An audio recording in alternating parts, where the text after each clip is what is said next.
Diomaye, je le félicite d'avance d'avoir pris le trône sénégalais.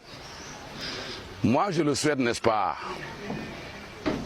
une exaltante mission, mais qu'il sache que ce dossier Casamance l'attend. Parce que dans ces deux discours-là, il n'en a même pas fait cas.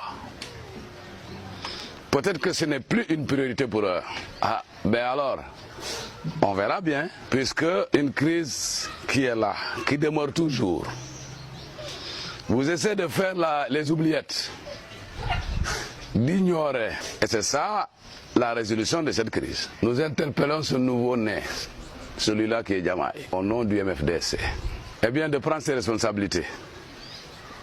Parce que nous l'attendons. Nous l'attendons. Peut-être que lui, au moins, n'utilisera pas la façon de faire de ses prédécesseurs. D'autant plus que il est sous le couvent, n'est-ce pas, d'un fils du terroir Casamance. C'est là où nous attendons. Peut-être que ce fils Casamance va prendre ses armes contre ses frères. On verra bien. De toute façon, c'est une crise qui mérite d'être réglée au plus vite. Parce que quand on sait que c'est une crise qui est la crise la plus vieille du monde, il ne faudrait pas que cette crise-là, eh bien, devienne la crise des 100 ans, la guerre des 100 ans. Ce qu'il faut savoir, c'est que dans toute guerre, et toute guerre finit sur une table de négociation. Nous interpellons ces gens-là, qu'ils prennent la chose à bras le corps, qu'ils foncent, parce qu'il faut régler cette crise-là. Sinon, il n'y aura jamais de paix. Ça, nous le savons, il n'y aura jamais de paix. Tant qu'il y a cette crise-là, c'est une épine sur le pied du Sénégal. Et quand ils veulent régler cette crise-là par la ruse, ils perdent le temps. Et nous sommes là, jusqu'à présent. Nous attendons le MFDC et là ne bougera pas.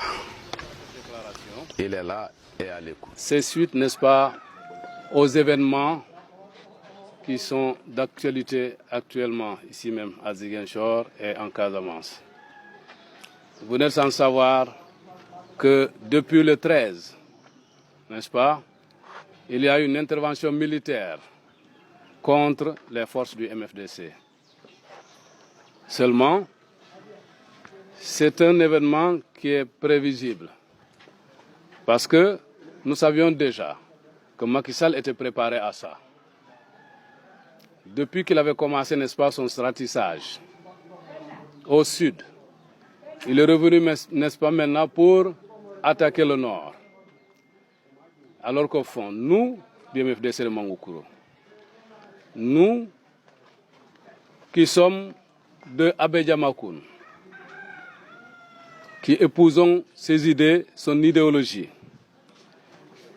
nous savons que Abedja Makoun est un homme de paix. Celui-là qui n'aime pas la guerre du tout.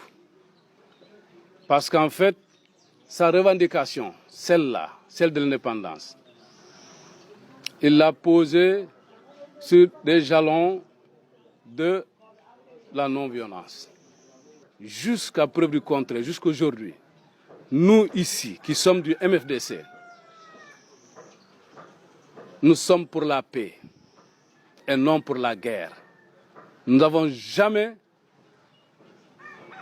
accepté cette guerre-là. Ce travail-là, ce n'est pas un travail militaire. On ne doit pas utiliser l'arme pour aller faire la guerre parce qu'il y a une revendication qui est là. En fait, si vous pensez que nous sommes fragilisés, nous pensons que non. Nous pensons que non. Et toujours cette position est de rigueur. Si je peux citer Abedja Makoun Senghor qui disait « L'envahisseur sénégalais ne parviendra jamais à bout de la Casamance, même s'il utilise les armes les plus sophistiquées. » Nous pensons et nous croyons en cela. Ce qu'il faut faire, c'est qu'il faut privilégier l'aspect pacifique. C'est ce que nous voulons, nous. S'il faut aller négocier, il faut aller négocier avec quand il y a la paix. Mais nous pensons que lui là, c'est un va-t-en-guerre. Il pense que la solution militaire lui sera favorable. Nous ne pensons pas. Parce que cette solution-là, c'est une solution, n'est-ce pas, qui va engranger beaucoup de dégâts. C'est une solution, n'est-ce pas, qui va créer la désolation. C'est une solution, celle-là, cette solution de la guerre-là, elle va créer des frustrés, elle va créer, n'est-ce pas, de la haine. Et je sais que cette solution, ce n'est pas une solution probante qui est bonne. Parce qu'en fait, voilà qu'il y a eu, n'est-ce pas, cette guerre. Et qu'est-ce que nous constatons comme conséquence? On a créé, qu'est-ce qu'on a créé? Une crise humanitaire. Vous savez, je vais vous donner une anecdote, n'est-ce pas, que Abdou avait l'habitude de dire. Quand on parle de braquage, souvent, on l'impute, n'est-ce pas, au MFDC, aux éléments du MFDC. Mais une fois, on a arrêté des gens qui, ceux-là même, sont de l'armée. Ça, nous l'avons eu ici, et tout le monde avait fait le constat là. Si vous me dites que c'est peut-être ces gens-là, je ne peux rien vous dire par rapport à ça. Le MFDC, toujours, est dans la même lancée. Toujours dans la même lancée. C'est l'autre côté qui n'est pas dans la mesure, n'est-ce pas, de faire la paix. Parce que ceux-là, ils ont opté, vaille que vaille, n'est-ce pas, à la guerre. Mais nous, nous sommes toujours pour la paix et surtout pour les négociations. L'indépendance, là, ne sera jamais renoncée. Mais par contre, nous sommes pour la paix des braves. Jamais le MFDC ne renoncera à l'indépendance. Ça, nous le confirmons. Pour la raison qui a poussé, n'est-ce pas, aux forces sénégalaises d'aller affronter cela. On parle, n'est-ce pas, de coupe de bois.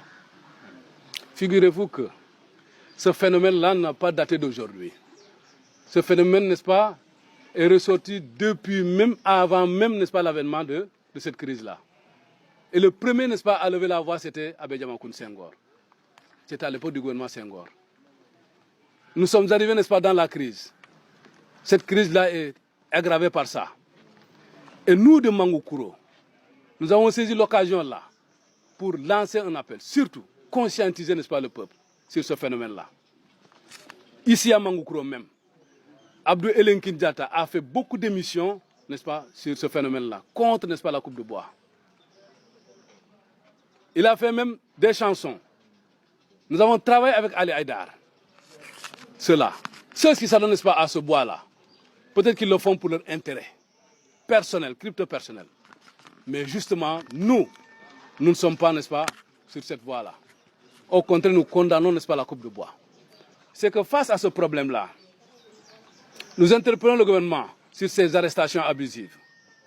Parce qu'en fait, on est en train, n'est-ce pas, de ramener le spectre, n'est-ce pas, qui existait ici dans les années de plomb, dans les années 80 jusqu'en 95. On arrête des civils qui n'ont rien à faire, des innocents. Ça, il faut l'arrêter. Nous demandons à ce que cela s'arrête. Parce que même un de nos militants d'ici même avait été arrêté, n'est-ce pas, ces derniers temps. Mais heureusement qu'on l'a relâché. Nous demandons au gouvernement que cela cesse. Nous qui sommes là. Si je vous dis que j'étais torturé même, vous n'allez pas le croire, avant même qu'on m'amène, n'est-ce pas, à Dakar. Et beaucoup de gens, n'est-ce pas, ont eu ce sort-là, ici. Il y a eu des disparitions un peu partout. Il y avait des gens, n'est-ce pas, qui ont brûlé, n'est-ce pas. Et là, c'est les droits de l'homme. Au Cap, il y a eu des marches, n'est-ce pas, pour de l'eau. Simplement, on a tiré dessus. Il y a eu 14 morts, n'est-ce pas, au niveau de Dakar, les événements de Sonko. Et c'est ça, les droits de l'homme. Et il y a eu un major Kandji, n'est-ce pas, sur une place, n'est-ce pas, était en train de dire ça. Que eux, ils respectaient les droits de l'homme quand ils étaient là, en tant que force. Moi, je m'inscris en faux. Parce que nous sommes tous témoins de ce qui s'est passé ici.